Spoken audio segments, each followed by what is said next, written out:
Sabia que você inspira outras pessoas? Às vezes é difícil reconhecer o seu valor, mas eu tô aqui pra dizer, você vale muito. L'Oréal Paris quer lembrar todas as mulheres disso, inclusive no cinema. Por isso, criou o Lights on Women's Worth Awards no Festival de Cannes, um prêmio que celebra as diferentes narrativas das mulheres no cinema e inspira outras, porque representatividade e reconhecimento são importantes. L'Oréal Paris, porque você vale muito.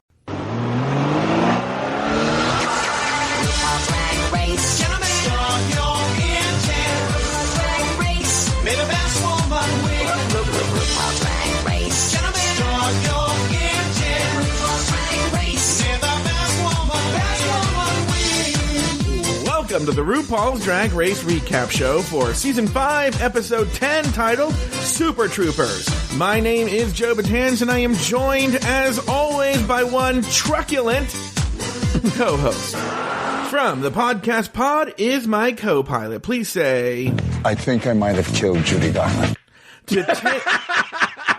To Taylor, the Latte Boy. Hello, Taylor the Latte Boy. Hello, how are you? Fine. You know, it's really weird that I saw... everyone should know this is about mid-January 2020. And yesterday I went to go see the movie Judy with a friend of the show, John Paul. Okay. What a horrible movie this is. Did you see this Judy? No. It looks like it's one of those movies where it would be easier for Renee Zellweger just to look straight into the camera and go, give me the Oscar. I mean, it looks like she's just like chewing up the scenery, thinking that it's going to be at the very least a nomination for her. Well, a lot of scenery chewing, a lot of doing, I often hate when real life people are depicted on screen because they often, I don't know why screenwriters do this, but the person talks in quotable quotes, you know? Mm-hmm. So Judy's like that. Like, look, Judy Garland, if you ever listen to her concert, audio was very kind of witty banter in between her songs, right? But it's in this movie, everything she says is a quip.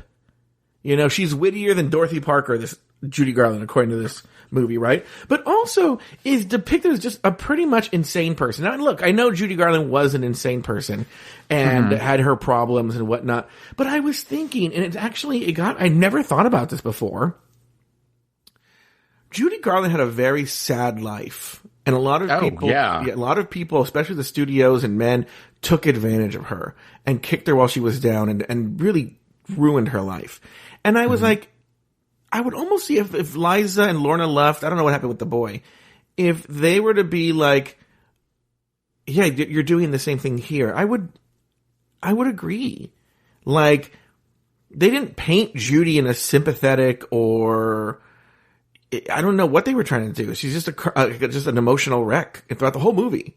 There's no arc to her. Well, but isn't that what the old gays love about her? That she was just this, like, you know, but she kind of comes back on top when she has her infamous concert series. Yeah, no. There's no back on top. She's fired at the end. Yeah. No. Okay. It's just depressing and kicking her while she's down. I don't know. That's what I thought.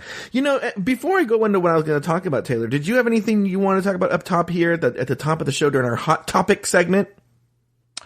No, I don't. We had just got done talking about the fact that I was low energy, and before we started taping, we had a little mini Lizzo party. Yeah, we did have a Lizzo party. Played a couple of Lizzo songs, and you banged a gong. And I got it on. Mm-hmm. Yeah. So who originally did that song, and then who did the remake of it? I know T-Rex did it. I don't know. Are this T-Rex the remake? Yeah, no. T-Rex is the original. Oh, and then who did it in the 80s? I didn't know there was an 80s version. The Power Station. I don't know what? Hold on for a second. The Power Station was a band that was made up of Robert Palmer, John Taylor, and I think Andy Taylor from Duran Duran, and then some other guy who I don't remember. Oh yeah, here it is. Get it on, bang it on. Yeah. Let me see here. Now, is it like the original? It's an 80s version of it.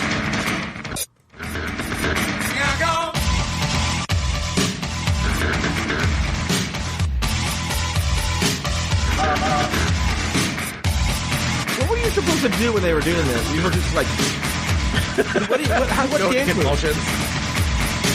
Eventually gets to the song. let's jump to the middle. Yeah.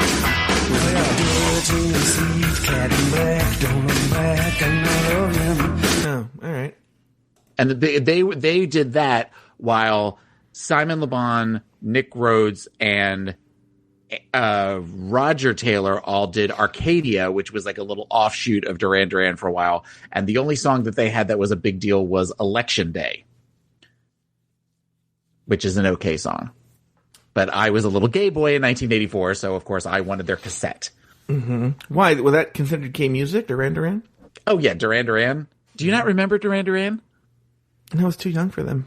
Well, I really my was. sister wasn't. My sister was a huge Duran Duran Well, I fan. was the older She brother. you I were. was the older brother, and I was like in third grade when they were out.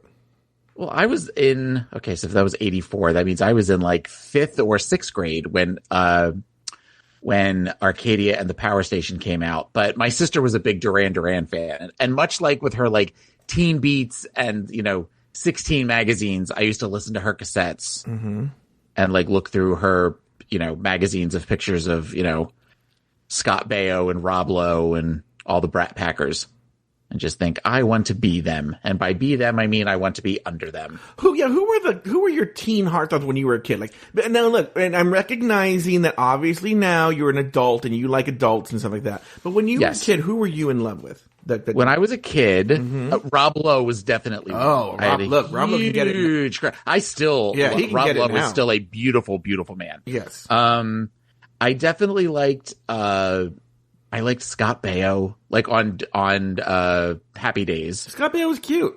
Scott Baio was cute. And you know what? Hold on for a second. I'm going to even say we have to divorce the fact that he's a crazy right-wing nut. He still looks pretty fucking good for his age. Oh yeah. He's a crazy person, but he's a complete crazy person. Yeah. When I was slightly older, like high school, I loved Jordan Knight from New Kids on the Block. Okay. Is he the one that came out? Is he the one that came out, or who's the one? No, that's his brother. That's Jonathan Knight. Oh, okay. I was a big Speaking of crazy, right wing, I was a huge Kirk Cameron fan. I loved Kirk Cameron. Cute. He was so fucking cute. He was so cute. Trying to think who else. Like what was the one that was the Karate Kid? Was that Ralph Macchio? Ralph Macchio, yeah. Ralph Macchio was definitely somebody that I was attracted to. I definitely like them definitely Italian looking a little bit more. They said like you got the Scott Baios and the Ralph Macchios, but I also kind of like the waspy ones like Rob Lowe, Kirk Cameron. I'm trying to think who were the other ones that I had a big. I always thought Christopher Atkins was cute. Oh yeah, very cute. Yeah, very, very cute. Christopher Atkins. We loved the movie, the pirate movie. Oh, I loved it too. That? Yeah. With Kevin Kline played the pirate, right? No. It's a parody of the Pirates of Penzance, but it's Christopher Atkins George and Hamilton? Who? George Hamilton then maybe? I don't think George Hamilton's in it. Okay. I know it's. Go ahead. Okay, it's Christopher Atkins and Christy McNichol are the romantic leads in it, and it's got this very 80s pop.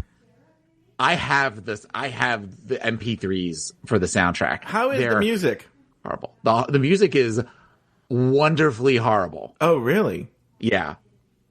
It's there. I don't even think you can get it on like Spotify or Apple Music. You might be able to, but there are certain songs. See if you can find any of it. Okay, it's worth it. It's worth it just how bad it is. No, you're right. I don't see any albums for the pirate movie. Yeah. Oh, how odd. I will have to send you. I will have to Google Drive you the soundtrack because if you enjoy 80s synth pop and like power ballads and stuff, it is definitely a amazing, and by amazing I mean horrible album. Why do I remember Kevin Kline in some sort of Pirates of Penzance? They did make the Pirates of Penzance into a movie. Because I want to say it was him, and for some reason, I want to say Phoebe Cates, who he's still married to, was in it as well. Phoebe Cates was one of the girls that I would have said I had a crush on. I always thought Phoebe Cates was so beautiful.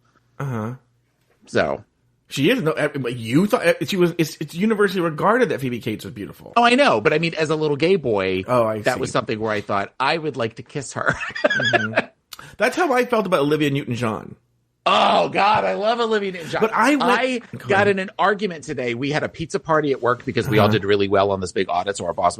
And I got in an argument with somebody at work that Xanadu is one of the greatest movies of all time. Yeah, but here's the deal, and this is why my parents knew I was a little faggot. Was I'm gonna, guys, if you're listening that offends you, don't care. But I remember watching Grease. And when she sings Hopelessly Devoted and she's wearing that little sweater over her shoulders, right? So I was thinking, I want her to be my girlfriend, right?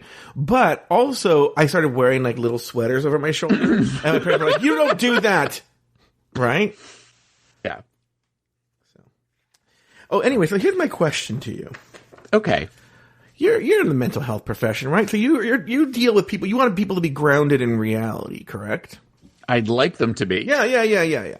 So what are your thoughts on horoscopes? I think they're a bunch of hooey. Okay. But I think if it is something, if they can assist somebody to maybe motivate them to do something positive in their lives, Sure. I don't see the harm in it. Sure.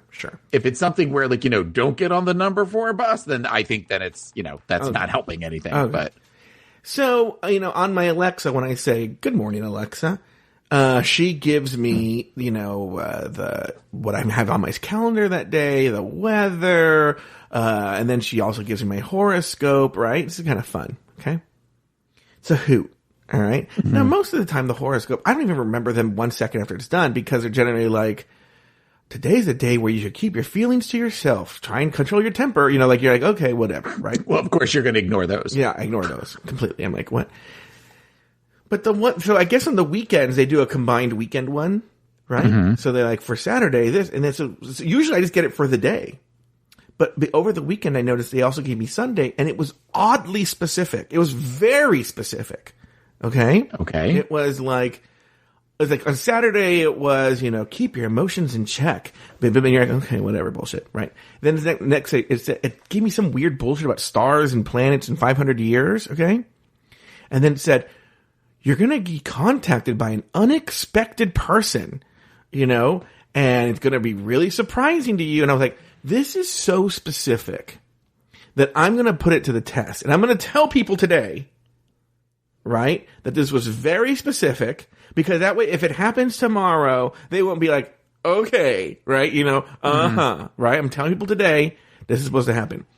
Now, in my head, of course, I'm thinking it's Cameron. I'm thinking it's Aiden. I'm thinking it's Richard. I'm thinking there's a long list of people who don't talk to me anymore. Okay? Right. Which I guess, now that I think about it. I feel like this is going to the depressing place, but okay. No, it's not. Okay. But I was thinking, but now that I think about it, those are all expected. Right?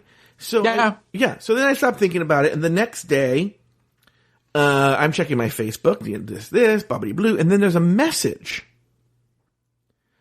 from a person, a kid, well, he's not a kid anymore, but a guy that I tutored years ago, probably approaching 10 years ago. Okay? And his name is Will. I'll say that. I can say his name is Will, right?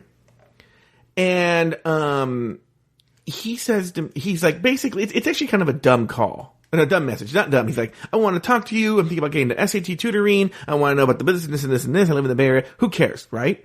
But I didn't think about it then. I was like, okay, great, we'll talk. And then I was talking to a friend. I was like, oh, and I got chills, Taylor, because I've actually talked about this person before. I call him Nice Cameron to people. Okay, because that's what I was trying to pull. Oh, I was going to try and pull a picture through my through the trash. I threw in the trash today, but I'm like, I'll just go back to Facebook and get it. I call him Nice Cameron because he doesn't look like Cameron, right? The closest you might say is that they're like third cousins or something, right? Yeah. But he like dresses like Cameron. Like he's like in the same wheelhouse as Cameron, but he finished college. He didn't steal his grandma's money. He doesn't play with people's brains. He doesn't like all this stuff, right? Like he is a musician like Cameron, but he actually plays gigs and he doesn't waste everyone's time. It's like It's like you're not bitter about him. Yeah, it's not Goofus and Gallant. You remember Goofus and Gallant? Yeah. Isn't it Goofus and Gallant? Okay, maybe it's Goofus and Gallant, right? But he's gallant. Okay. And we don't think that's who Cameron is, right? And so I'll put a picture of him in Discord. Okay. So isn't that spooky? What do you think of that, Taylor? I think that's a coincidence. I think that's a coincidence. Taylor, like when do you have a person show up like that? It's just so random. Okay, but that could also be, somebody that's unexpected. Could be a delivery for something. I don't know. I think it's all still a load of hooey. You're a load of hooey. You're a load of hooey. Hootie? You're a blowfish. This week, Storm takes the girls to drag booty. Oh, by the way, I looked up Storm on Google. He's straight. Mm-hmm. Oh, what? You don't believe it?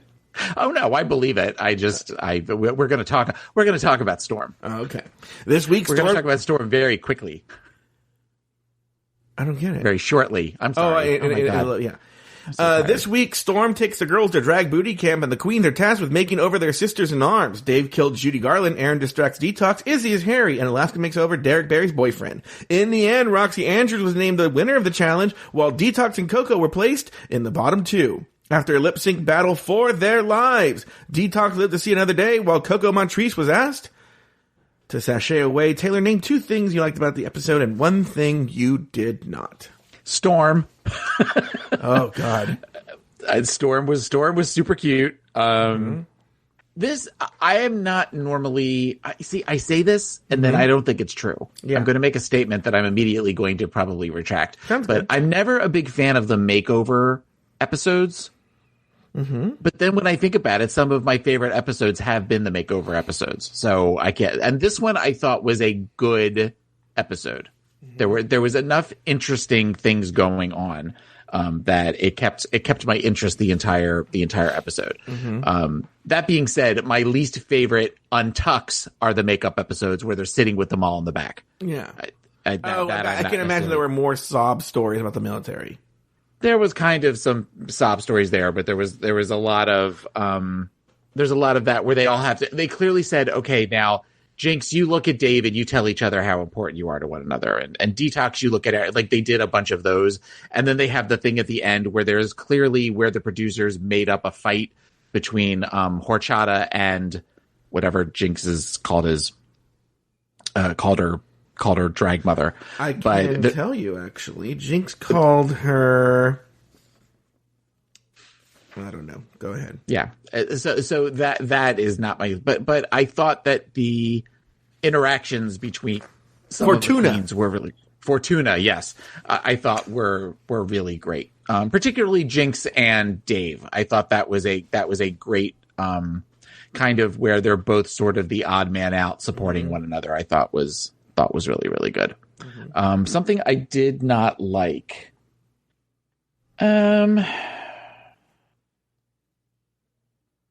I don't know that I can really think of any. This was not a strong lip sync. I thought this lip sync was not I thought great. It would be stronger. Yeah. And I also kind of feel like Coco shouldn't have gone home. Oh, we'll get to that. I was looking, do I have things to say about that? Yeah. I feel even the editors did things, and I think there's a little bit, if you look closely, there's evidence of this to make it seem like Coco should go home, but I don't think she should have gone home.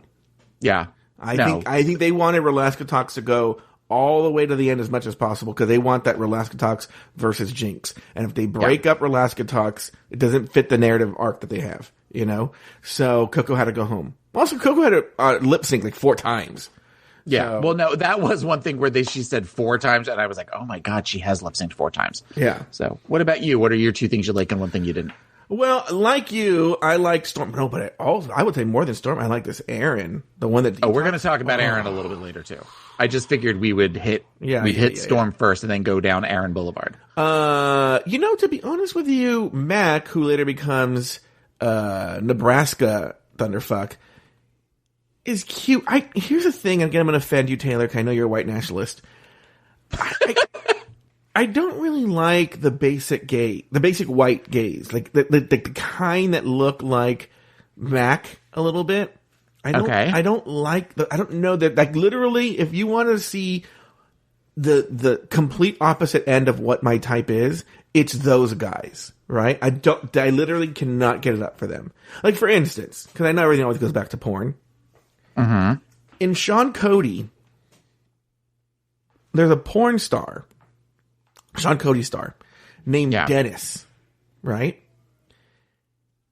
Okay.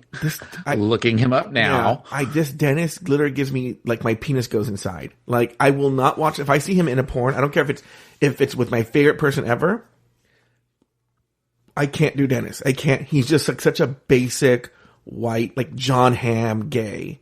Like, I just cannot do it. So he's not okay. The one that's 6'3"? He's tall, yeah.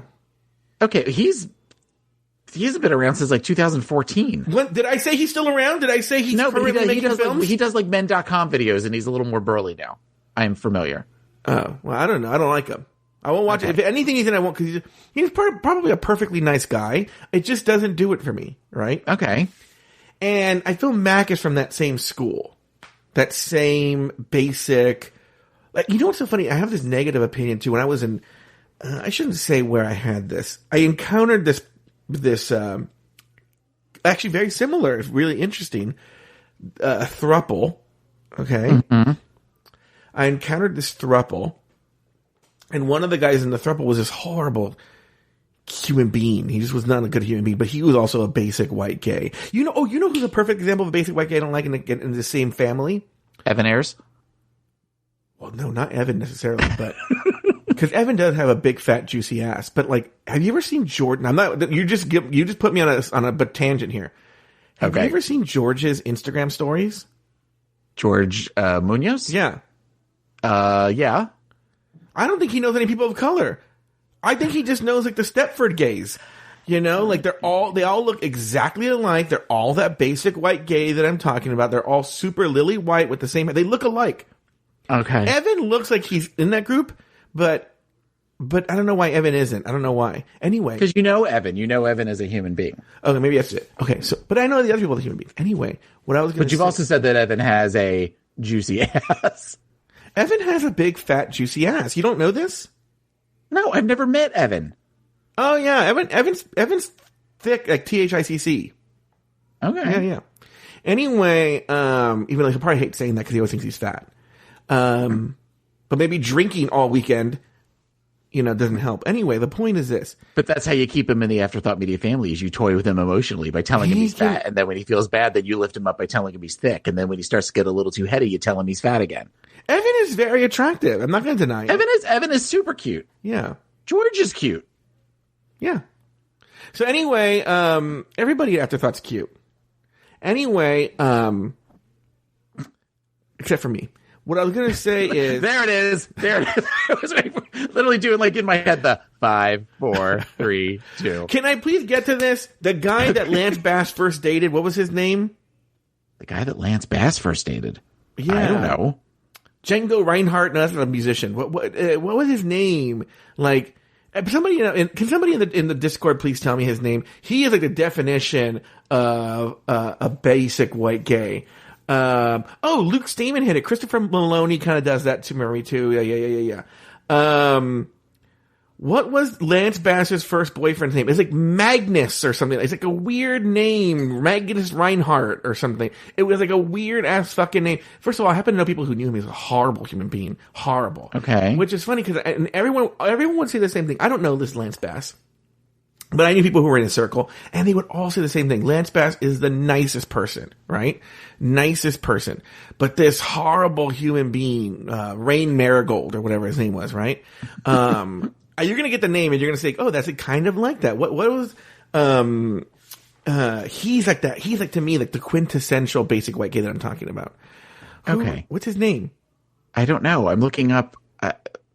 I'm looking up Lance Bass, and I'm What's not funny seeing is anything. when Lance dated him, he became then like a mini celebrity. And sometimes you still see him in the tabloids. I know gays out there at Gayland are all shouting at their car radios right now. Michael Turchin? No. It's a weird name. Like, Okay. Delicious Rainstorm. I can't remember what it is.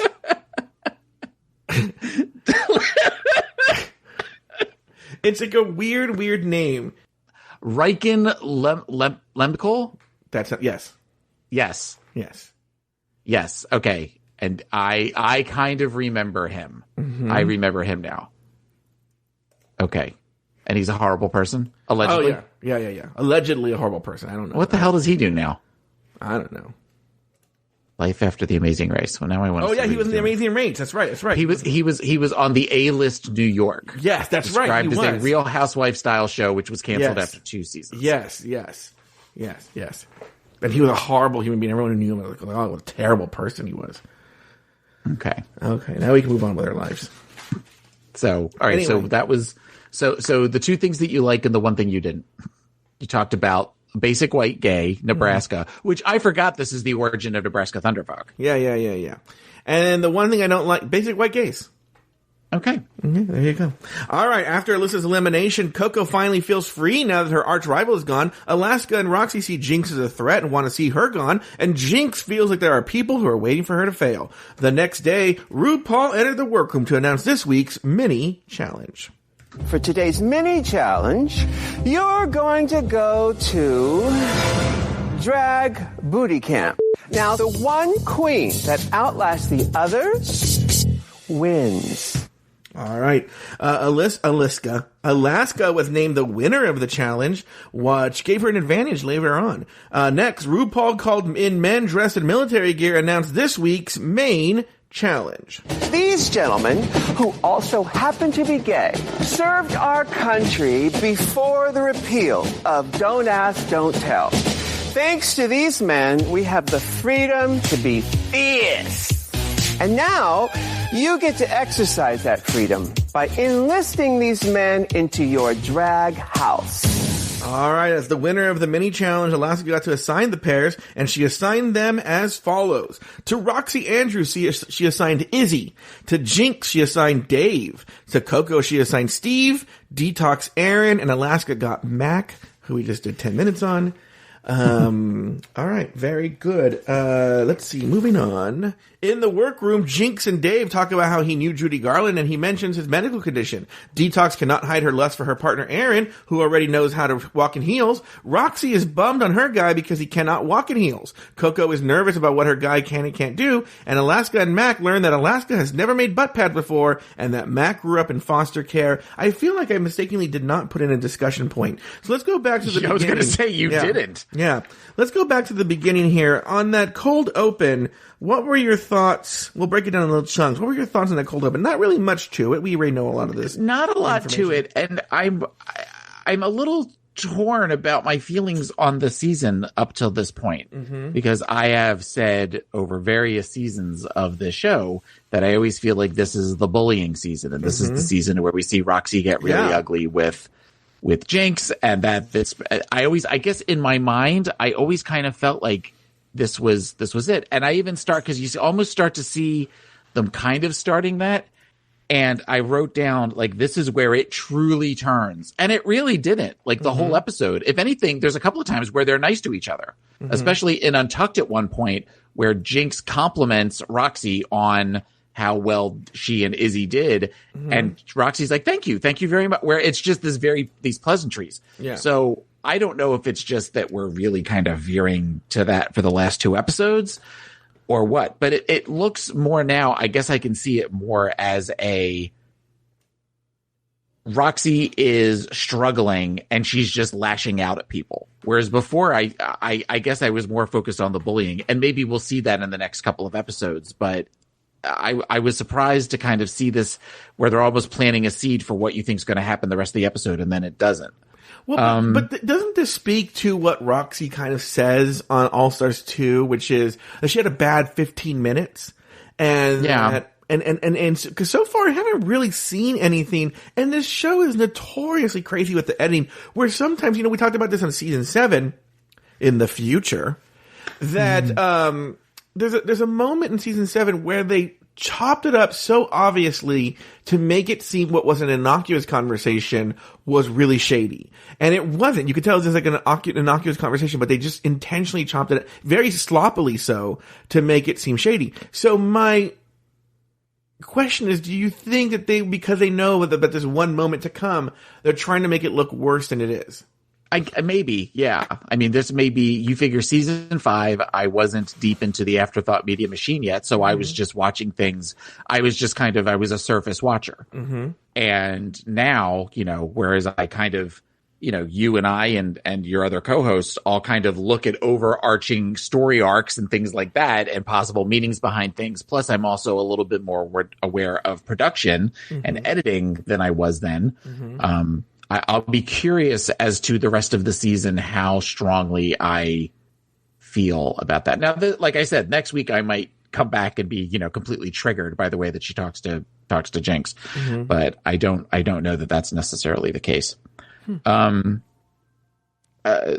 there's that piece. As far as the mini challenge goes, there is Storm, who's very cute, and I couldn't stop staring at him to the point where I don't even know what happened in the mini challenge. They go like, "You win, Alaska." I'm like, "What? What happened?" Well, I am a sucker for hairy legs, and he had super hairy legs. So when they kind of do the pan up from the shoes up, there was part of me that was very like, "Oh, hi, okay, now I'm completely invested in this." The other thing that I thought of is, does Babalu have hairy legs? He has okay hairy legs. He has very fine hairy legs. I, for some reason, have no hair on my legs. The diabetes cut the circulation off. No, I haven't had hair on my legs for a long time. Though I did used to have hair on my legs when I was in my 20s, particularly from the knees down. But no, isn't that a sign? Isn't that a sign of bad circulation? Is the hair on your toes falls off and stuff like that?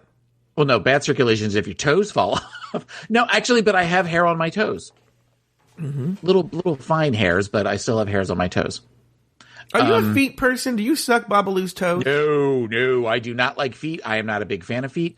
I do not like anybody touching my feet. I'm in the same boat as you. What? I'm in the same. Why can't you hear me? I'm in the same boat because you're talking over me while I'm talking. Oh, yeah, I'm talking. Anyway, I'm in.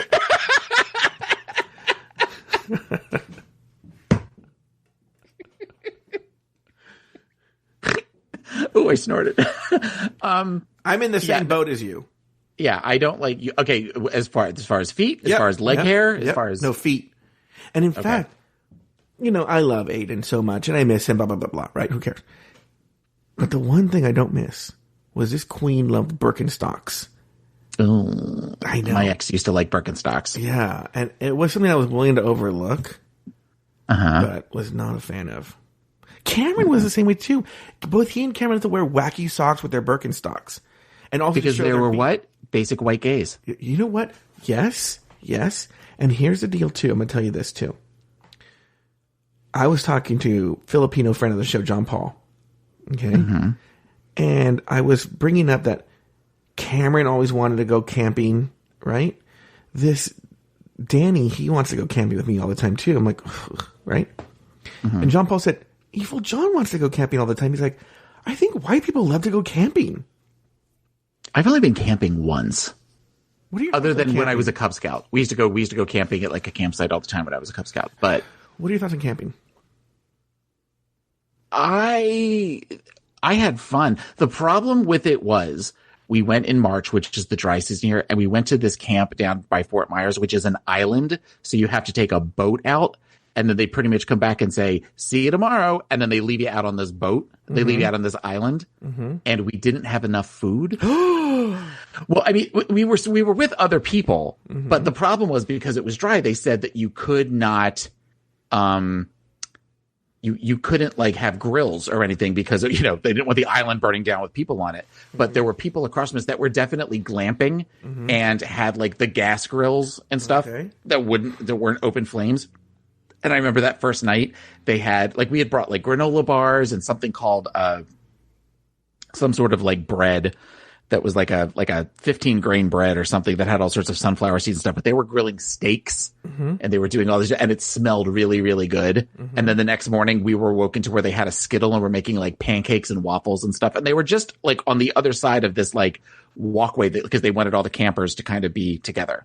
So I remember that we were really hungry, and after we got back off the ship, we went to Outback and spent an exorbitant amount of money. I remember that, and I remember I gave one of my strongest blowjobs ever. Strong? Wait. That should not be I was particularly proud of this blowjob of my ex, where I just we were out in the middle of the woods, and we were on an island. There was only like 3 other people. Or that's not true. There was more people, but they were on the other side of the island. So I was just like, I'll suck your dick if you want. And he was like, okay. And that's all it took. One of my few outdoor sexual experiences. I haven't had very many of those. Pausa rapidinho agora para falar de dica de ouro para os papais e mamães. Depois de experimentar a nova Hug Supreme Care Fralda Roupinha, tudo ficou ainda melhor pro meu filho. É a única com canais em X que se adaptam aos movimentos, com 2 vezes proteção noturna e cintura elástica que se adapta ao corpinho do bebê, além de ser super fácil de colocar e tirar. Praticidade pura. Então guarda essa dica. Nova Hug Supreme Care Fralda Roupinha. Bebê, estamos juntos nessa, mais do que nunca. Agora curta seu podcast. A Max, seu streaming queridinho, veio aqui no seu podcast pra saber. Você curte reality aventureiro ou prefere um conteúdo mais emocionante? Seja lá qual for seu preferido, tem na Max. Os realities que você ama, como Quilos Mortais, agora em versão 100% brasileira. E tem novidade, Sobrevivência Extrema vai ser o seu novo vício pra maratonar. Tem Largados e Pelados, Masterchef, Operação Fronteira e muito mais conteúdo brazuca pra ver. Vida real pra todos os gostos é na Max. All right. Any other thoughts on the mini challenge there, Taylor? The only other thing that I wrote was, can you imagine if they asked you and I to do that? Oh, I would have lost in 1 second. I would have been Dave with the shoes. How? Like, I can't walk in shoes. I have a medical condition. It's called being morbidly obese. Yeah, Taylor, I want to ask you about this. Let's just ask you about this now.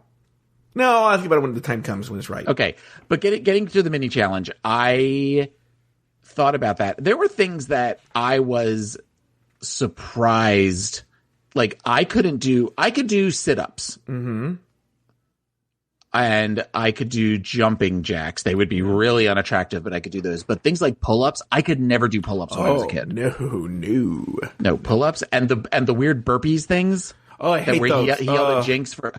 Yeah, I couldn't do something like that. I hate 2 exercises the most: burpees and the one where you carry the weights like you're carrying grocery bags and you do like the really long steps, the lunges. Hate that one with all my heart too. Ugh. When I was a kid, I hated, they called them suicides, where you would run from one side of the basketball court to the other, and you have to touch the thing, and then you have to run to the next one, touch the thing, go run back and forth, until eventually you wanted to throw up. But part of the reason I wanted to throw up because I was in gym class. Yeah. I hated gym class. I hated gym class too. Did you ever have to do shirts versus skins and you had to be skins? Not that I remember. I had to do it one time. I was traumatized. Plus, it was basketball, which I don't know how to play basketball. So I'm sitting there with my little, like, 12-year-old moobs bouncing around all over the place, just hoping to God nobody passes me the basketball. Yeah. Standing there with my hands cupped over my buds. That was a little funny. I was just thinking about, but no, it wasn't funny because I was thinking about, like, poor, traumatized Taylor. I don't know, that makes me very sad to hear that. Yeah, well. All right. You've heard nothing yet. Oh, God, no. Please don't. All right, so then moving on to the main challenge, was there anything particular about the main? In the workroom, though, I mean, they announced the main challenge, right? We meet the guys. Yeah. Now in the workroom, we see that Jinx and Dave talk about how he knew Judy Garland. I don't believe this story. I don't believe that story either. I think maybe one time he went to go see her perform. He's also a little young. He's 67, and this came out in 2013. Okay, and she died in like 68. 68, 69. So that would be 40-something years. So he would have been... math is hard. No. This was filmed in 2013? 13. So actually it was filmed in 2012, right? Okay. And he's 67 in that, you're saying? Right. Okay. So that means he was born in what year? Okay, I'm going to do that right now. He was born in 1945. So, Right, okay, so- I mean, in theory, he would have been around 23 or so when she died. Yeah. Okay. But Was she why a would he big have, deal to the young gays? why would he have an opportunity to be around her? Let alone tell her about drugs. Yeah. I mean, I want to go more into that story. It's just like, how is he getting in her sort of orbit and telling her, like, hey, try these drugs? I don't know if I buy the story. Well, and it was known that wasn't it pretty much known that MGM got her hooked on drugs? Yeah. Back in I think she was always a pill popper. That was always the problem with her with the pills. Yeah. Yeah. So I don't know. But even just knowing her, he's like, oh, she was really nice. Okay. No, I That's could all say you that can about tell me? anybody. We could say that about this Riken Lunkum. Luke just said right now, you guys haven't seen Judy, and it shows. Luke, I did a whole, this has been interesting to nobody. I don't know where you were. I did like a whole 10-minute review of Judy at the top of us talking. Sorry, inside joke. Not a joke, but like inside story. So wait, because they didn't show her as a pill popper in the beginning of it, then that's fact? Yeah, I don't know. I don't know what he's talking about. Okay. So Detox wants her partner Aaron. Who doesn't, by the way? You want to talk about Aaron right now? Yes, Aaron is very much my type as far as looks go. Mm-hmm. Like he's very much that is somebody that I find to be super, super cute. Every time my husband was walking through and Aaron was talking, my husband would pretend to dodge the purse that was flying out of his mouth. I got a vibe. You know what he sounded like when he was talking? And I've noticed this, and I know that we've already talked about porn once. So what's our other topic we always talk about? Disney. No. Star Wars. Well, yes, but no. Who did he look like? Who did he sound like when he was talking? I don't know. Who? He sounds like Andy Baragani. Oh, I didn't even. He kind of had that sort of. For everyone listening later, it's a Bon Appetit chef. Right. It's Bon Appetit chef. But he kind of reminded me of Andy Baragani and a Lucas Entertainment film star got together and had a baby. He looked like a porn star. Oh, he did. Yes, I agree with that 100%. I wonder whatever happened to him. I'm actually very curious. All right. And then Rocky's bummed because he can't get walking heels. Coco's nervous about what her guy can do. And Alaska and Mac learned that Alaska's never. Okay, who cares? Alaska's never made butt pads. All right. I mean, it comes back to haunt her later, but. Right. Yeah. Now, this is what happens, guys, when I read too much and don't have a discussion point. All right. Next, during the table visits with RuPaul, Dave reveals to RuPaul that he killed Judy Garland. Mac shows off his awful runway walk. Aaron tells us he served before and after Don't Ask, Don't Tell. Steve joined the military in an effort to butch himself up. And Izzy doesn't know what the hell peanut butter is. All right. Your thoughts here, Taylor? It was just your standard. It was your standard fare as far as. I found Aaron's Twitter. As far as her coming over and saying things. The one thing that I thought was super shitty, though, was the whole, I'm going to walk over and tell Coco's partner that, she's been in the bottom too. She needs to do something to step it up. Yeah, that was weird. I thought that was weird to not only because I felt like that not only put pressure on Coco, but it also put pressure on her partner, who that's not really fair to put him under that. Yeah. But RuPaul, I'm trying to think. And then RuPaul, we discussed this right now. When Dave says that he killed Judy Garland, RuPaul is like, because Jinx is like, he left her speechless. And I'm like, yeah, because she's like,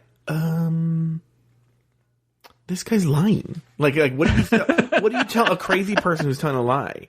Well, she kind of says, she goes, well, like, in fairness, Dave, I think she was on that path for a long time. Yeah. Because there's also a legality there, I think, of where that had been in, where she felt like she kind of had to say that. Yeah. Mac, you're right. But what's funny is, how does Mac actually land up walking on during the looks? She walks fine, right? Nebraska? Yeah. Yeah. How did she learn how to walk in such a short time? Aaron tells us here before and after Don't Ask, Don't Tell. You know what's so funny is, I knew a guy who became a JAG lawyer. And he was a conservative. He was the guy that I knew in high school was a Republican. And I remember him telling me while he was on the job that he was really annoyed because he said that literally most of the cases that he was trying were this would be during Don't Ask, Don't Tell, were drug cases and Don't Ask, Don't Tell cases. And what a fucking piece of bullshit that was, And I was kind of shocked by that. But he was like, it's so dumb. Well, it was a brief. Don't Ask, Don't Tell was from 96 to what? When was Don't Ask, Don't Tell? I feel it was like earlier than that. I feel like right when Clinton came in, like 94. No, I thought it was right after he. Okay, let's see. Now we gotta look it up here. While he's doing that, we're gonna look it up anyway. So yeah, this guy, while you look it up, he's now an assistant DA somewhere. I don't want to say where, but he eventually rose to the ranks, and he was Saddam Hussein's essentially military legal rep. He was part of his legal representation. So not legal representation. He was sort of like he wasn't defending him. He was sort of like the go-between the military and Saddam Hussein's people. And he actually said that Saddam Hussein was a nice man. He realized Saddam Hussein was a killer and whatnot. Right. But I was like, there's something you don't hear every day. Yeah. But he was very Don't nice. Ask, Don't Tell was from February of 94 till September of 2011. Okay. So I was like, oh, wow. That's a good chunk of time. They're almost 20 years. That was a good chunk of time. Yeah. So anyway, it was a weird time, Taylor. I don't know if you lived through it, but I did. No, I wasn't born yet. No, you weren't. So, all right, moving on. All right, okay, look, there's a whole segment where the girls and their partners practice their color guard routine. The only thing that happens with all the girls is that they all keep messing up their routines and dropping their flag, except for Jinx and Dave. The only story here is that Dave reveals he has AIDS, and that's why he has trouble walking in heels. This makes Jinx very emotional, and she promises to do what she can to make Dave comfortable. I have a couple of things to say about this. One, Taylor, I know you work with a lot of HIV patients, and people probably have AIDS and whatnot. Yeah. My question to you is, what about having AIDS would prevent you from walking in heels? Okay, I can answer that. Okay. One of the things that many people with HIV and AIDS go through is neuropathy, where they receive not only was it's sort of like if you know like when you fall asleep on your foot, and then you go to stand up and there's that pins and needles. Imagine that all the time. Well, I do have that because of sciatica. Okay. Yeah. So neuropathy can be really bad, and it also creates inflammation. And one of the things that he also talked about, and you could tell from, I don't want to say you can tell from looking at him, that's not what I mean, but because his body is where he's sort of this very large round shape up at the top, and then he has very thin legs, that's called muscular lipodystrophy. And that is where you will sometimes see, particularly long-term survivors of the disease, where they get fat deposits where their stomachs often become very large. They get what looks kind of like a hump, like a camel hump, and their neck often becomes very thick, and it moves all of the fat around, and it's impossible to get rid of it. Now, recently, a new medication has come out that's hopefully is going to combat that a little bit for long-term survivors. But it's not one of those that if I lose weight, even if you lost weight, you would still have these large, hard fat deposits in various parts of your body.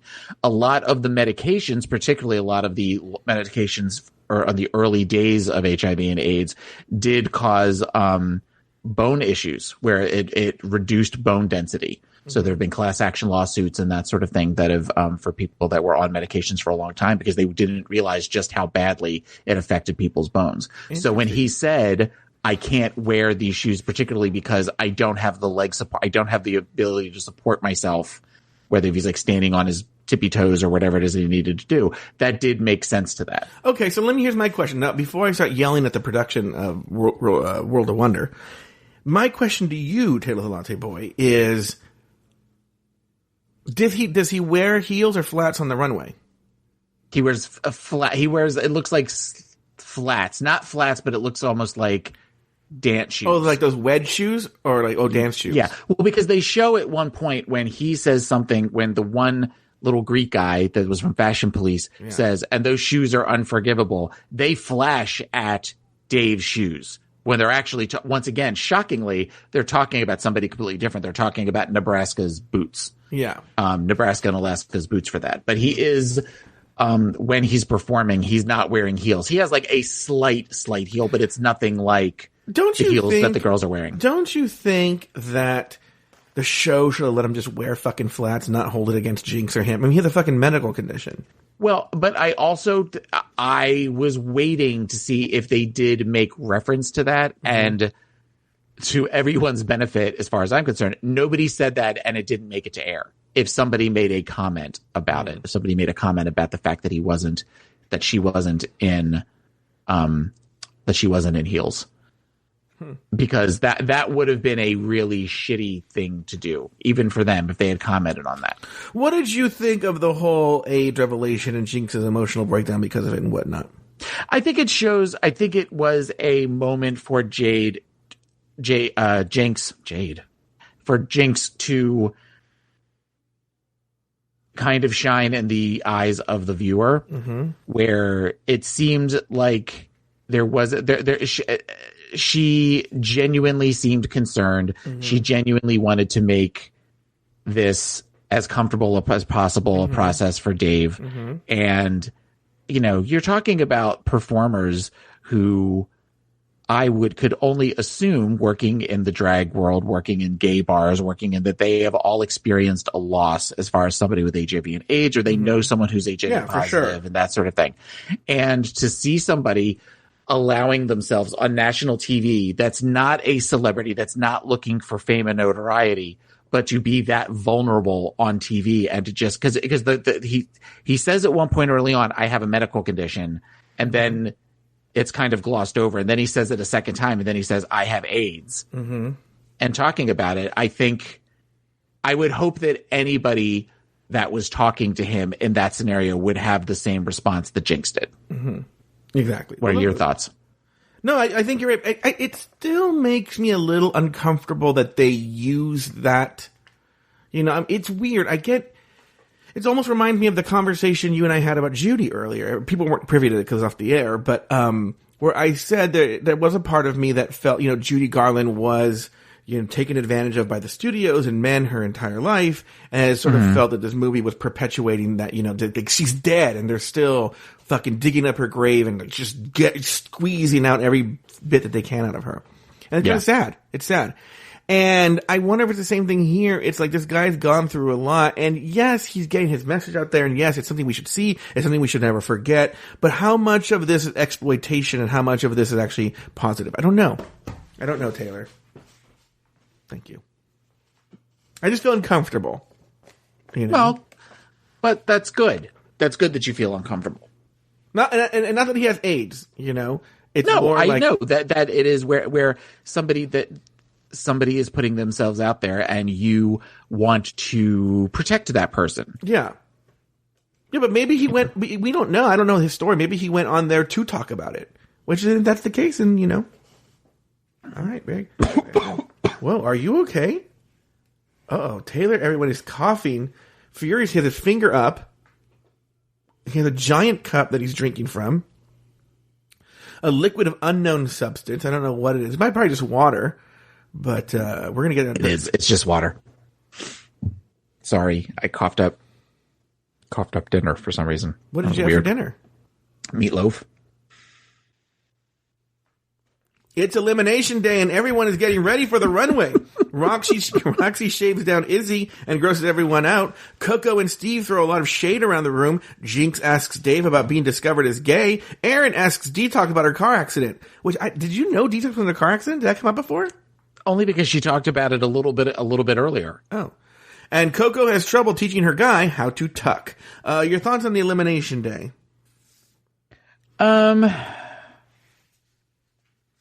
I'm looking at my notes. I apologize. It's all right. I thought the energy of Roxy up till this point was really weird, where she seemed so negative, and then just kind of the next day was super in a good mood and super happy and super excited and joking with Izzy while she shaved him and all of that. It was just a weird, there didn't seem to really be a big turn. I mean, they did some stuff with the dancing, but even then, when she said, like, you know, he's giving it his all, but then they were also kind of cutting it to where she was rolling her eyes and giving air. Yeah. That didn't make a whole lot of sense. But it didn't mean necessarily it was done at that day. They're very shady with their editing. They're trying to. No, I know they're shady with their editing. But yeah. You know, to be honest with you, there wasn't much to it for me. I mean, she shaved Izzy. Who cares, right? Dave's story about being discovered as gay. Now, maybe I missed this part, but how did it specifically go from him going to a gay bar to his being discharged? How did they find it? He said they were spotted. Oh, they were spotted going in, and they were able to name them. All right, very good. And then Detox's car accident. I mean, that was a sad story. I can imagine that was very tough for Detox because she's so into her looks, she's so into her appearances. So I'm wondering if that's why she got a lot of her plastic surgery. What did this all meant for her? Yeah, and I was surprised, I guess, watching it in HD. And she makes comment that she can't grow hair over one eyebrow, but you can definitely see areas of where they clearly had to reconstruct her, particularly her forehead. Yeah. Where she almost has a section of her forehead that seems slightly raised. And I don't know that I've ever actually noticed that before. Yeah, no, not until you said it, yeah. I love Detox. Detox is definitely one of my all-time favorite queens. Oh, really? Well, she's a Florida queen, so you like that stuff. Yeah, apparently. All right. Well, Taylor, it's time for the looks. This week, the theme was Army Makeover. Any big standouts for you, Taylor the Latte Boy? I will say this. Yeah. I liked all of the looks. Yeah. I liked all 5 looks. The only thing, if I had to give somebody a critique, I would say Coco's was a little boring. But I thought everybody else's looks were really, really good and really strong. Yeah, my only, I feel there were a lot of quibbles with the judges were talking about. My only weird little quibble, I'm surprised it didn't come up. I didn't like the way the wig was sitting on Nebraska's head. It felt just kind of plopped on. Yeah, it felt very plopped on. I don't know what that was all about. And I know it's the sort of the shape of the wig that Alaska does, but for some reason with Alaska it works better, and on Nebraska it just seemed right. Like plopped on sounds like the right word. Plus, it was super, super thirsty. Oh yeah. R.I.P. Donna Sugars. So you know what's so funny is. We make fun of Donna. So everyone should know in season 7, the very first season we ever did this show, we had a drag queen as a panelist named Donna Sugars. And what we always laughed about was every fucking week she said a different girl in season 7 that their hair was thirsty. What's funny is we're doing a reboot of this season 7 recap. I would say about half the time she's right. There are actually a lot of thirsty wigs in season 7. Thank you. Yeah. So, a lot of the looks I think were pretty good. I don't even know how they determined who was in the bottom, to be honest with you. Well, Detox's flag routine was really bad. How was Coco? I mean, I think they just wanted Coco to go home. Like, Coco's going to go home. Yeah, I feel like that was just, it was Coco's time. Yeah. And to me, Roxy won just because the patty was just so unbelievable. So, all right. Well, there you go. That's the looks. All right, on the main stage, Coco is upset by the critiques. RuPaul tells her to get over it and put on a happy face. After the deliberations, Roxy... That was a weird moment, don't you think? Say that again?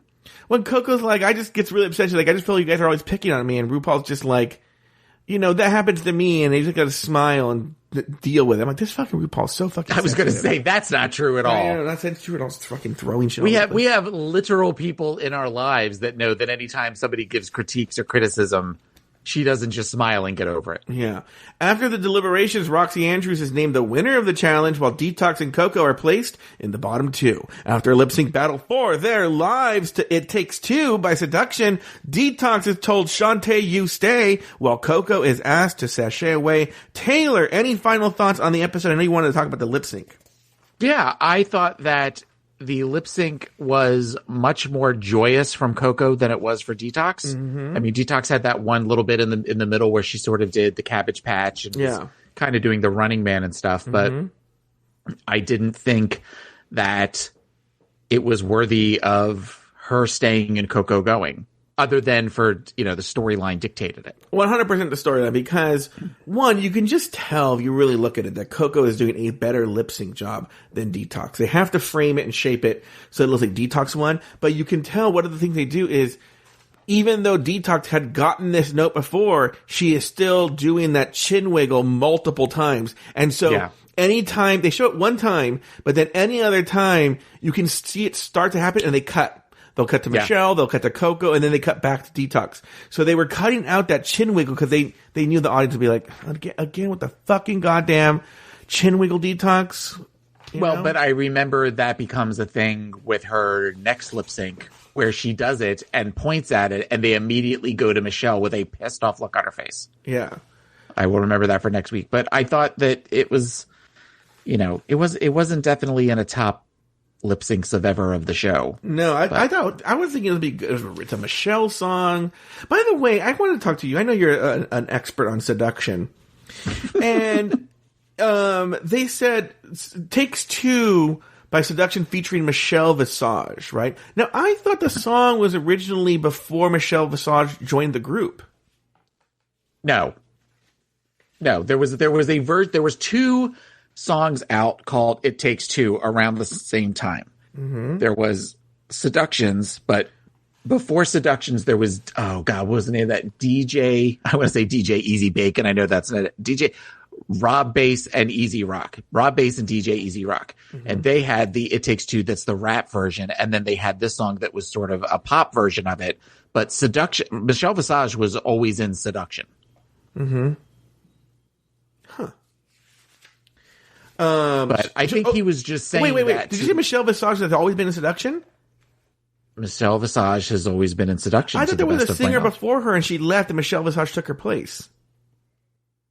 Okay, well, as far as Seduction had one album that came out, which is called Nothing Matters Without Love. And Michelle Visage is on that. It's Michelle Visage, Idalis, who eventually became an MTV VJ. Mm-hmm. And there is a third girl whose name I don't remember. Michelle Williams. So because there was a white girl, a Hispanic girl, and a black girl. Uh-huh. What did you just say? I said Michelle Williams. No, it wasn't Michelle Williams.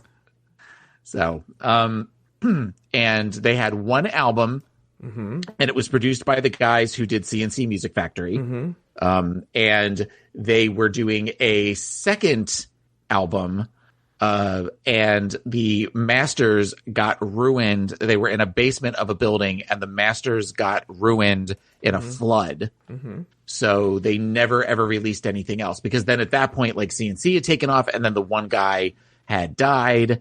One of the two C's had died, and it just never took off. And then she eventually, though, she did the Soul System, which is the band where she does the rap for that, which is on the Bodyguard soundtrack, which she makes jokes about that at a later season where she goes track 9.